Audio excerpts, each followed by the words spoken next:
A Portuguese archaeologist just discovered a bunch of sunken ships filled with gold, including a Spanish galleon with 22 tons of gold and silver.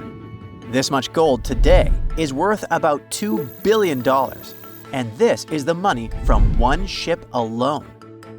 Archaeologist Alexandre Monteiro made this discovery almost by accident. He was studying some documents when he found some information about a ship that went missing in 1615, and he decided he wanted to find it. After many years, Alexandre found not just this specific ship, he actually discovered 8,620 shipwrecks in the waters of Portugal alone. Out of this number, 250 are gold-filled shipwrecks, a discovery that would make any Jack Sparrow shake in his boots. Most of these ships went down for boring reasons like the weather, but sometimes they were destroyed in battles, which may or may not have been super epic. They were carrying gold and other treasures from the New World to Europe, and of course, everyone wanted a share. Alexandre had been studying historical shipwrecks for 30 years now, so he has discovered many ships that went down in somewhat glorious ways. In 1816, for example, a ship of one of the richest men in Portugal sank in Australia, with an insane amount of 66,000 silver coins. This was the first ship from Portugal to ever plunge in the waters of Australia. The bad news is that these ancient sunken vessels, filled with riches and epic stories, are not so easy to reach. They're deep down in the ocean and covered by sand. You could still try, but that would be stealing part of a country's history, and you wouldn't want to be that person, would you? Naturally, Portugal was not the only country that explored the seas back then. The coast of Europe is packed with sunken ships filled with gold. In fact, there are about 1 million historical shipwrecks underwater right now, and the treasures abandoned under the sea might be worth around $60 billion. It's an insane amount of money, but let me tell you that these gold-filled sunken ships aren't really worth the hassle. There are many stories of maritime treasure discoveries that turned into insane lawsuits and even long jail time. Our first story starts in 1746, when a violent storm crashed a ship called Prince de Conti near an island in Brittany. The ship was filled with tea, ceramics, and 100 gold ingots. Of course, the owners of the ship tried to save the loot, but if it's not easy now, imagine how it was back in the 18th century.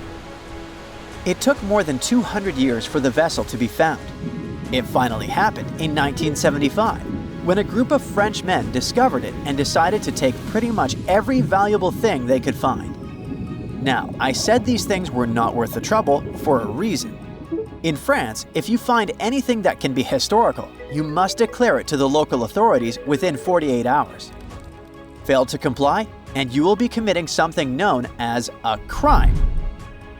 To be fair, our French friends here did declare their findings, but only the corroded cannons from the ship. And the gold? Well, they sold it.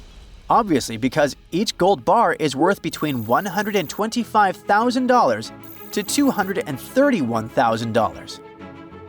It took French authorities almost 50 years to retrieve the stolen gold, and they didn't retrieve all of it.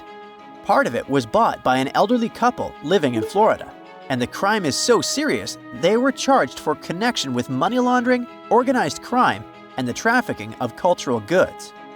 The poachers also sold some gold ingots to the British Museum collection.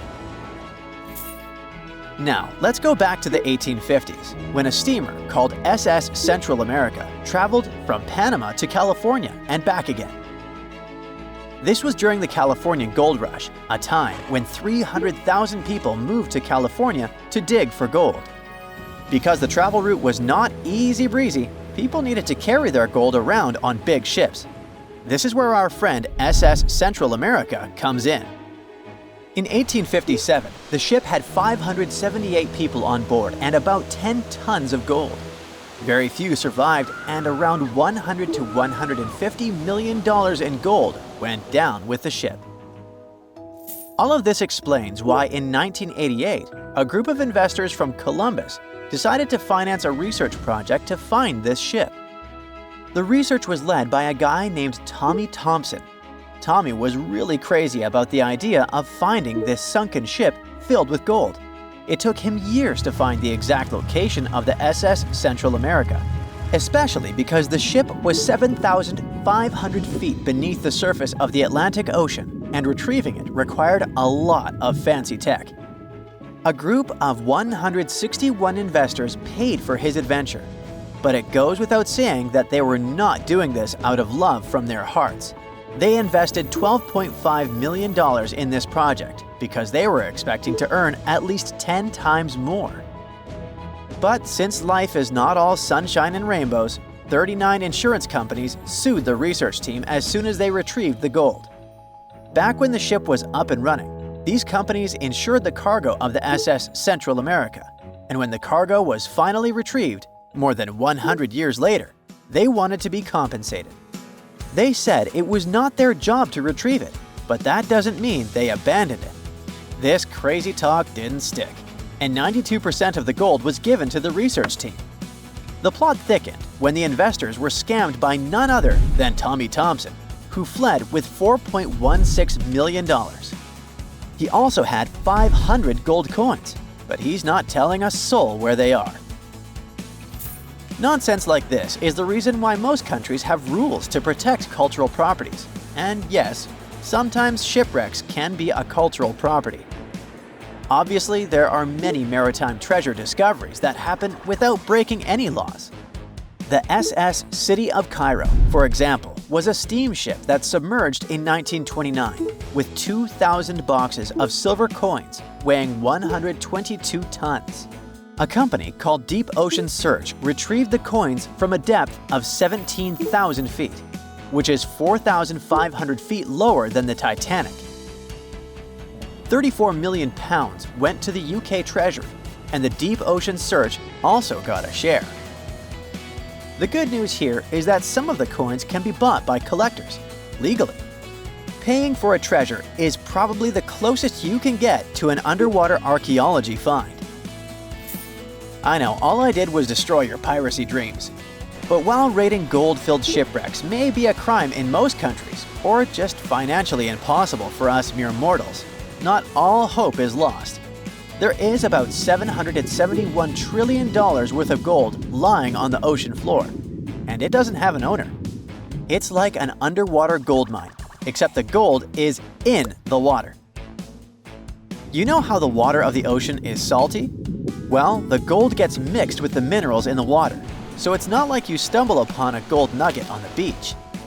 Each liter of ocean water has 13 billionths of a gram of gold, and it's very difficult to extract such tiny particles of gold from the water. But that doesn't mean people haven't tried, and, of course, there's been a scam here too. In the 1890s, a guy claimed he had invented a thing that would suck gold from the seawater. When he got enough money, he fled the country with the cash. If you really want to get some gold, you could try to extract it from the Earth's core, which has 1.6 quadrillion tons of gold. There's 16 times more gold in the Earth's core than what humans have mined in the whole of history. No hoax involved here, because nobody has dared to go down there yet. With archaeologists discovering gold-filled sunken ships out and about, maybe we can make our own maritime treasure discoveries, or at least save enough money to buy some silver coins. That's it for today. So hey, if you pacified your curiosity, then give the video a like and share it with your friends. Or if you want more, just click on these videos and stay on the bright side.